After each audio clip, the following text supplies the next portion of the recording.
দুষ্কৃতীদের জেরা করে মিলল সাফল্য।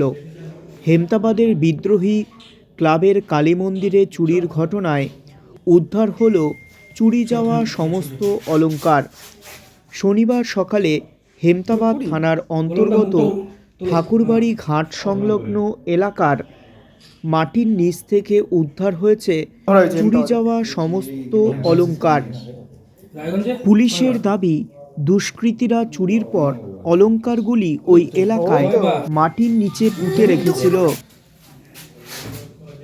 পুলিশের এই সাফল্য নিয়ে শনিবার দুপুর 2টা নাগাদ হেমতাবাদ বিদ্রোহী কালীপুজো কমিটির পক্ষ থেকে রাজু চৌধুরী বলেন, পুলিশি তৎপরতা বলতে গেলে দারুণ ব্যাপার।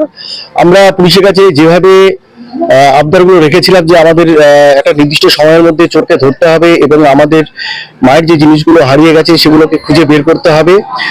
এর আগে আমরা যেরকম একটা বিভিন্ন রকম সমস্যার সৃষ্টি হয়েছিল, কিন্তু এবছর আমাদের হেমতাবাদ প্রশাসন যেভাবে তৎপরতার সাথে, সর্বোপরি হেমতাবাদ থানা আইসি মাননীয় সুজিত লামা মহাশয় যেভাবে প্রত্যেক দিন প্রত্যেকটা মুহূর্ত আমাদেরকে আপডেট করেছে, আপাতত চোরকে ধরা হয়েছে এবং আমাদের যেসব জিনিস হারিয়ে গেছিল সেগুলো পাওয়া গেছে।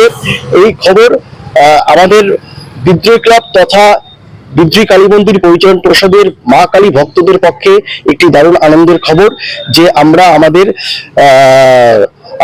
কথা মতো আমাদের প্রশাসন আমাদের পাশে দাঁড়িয়েছে।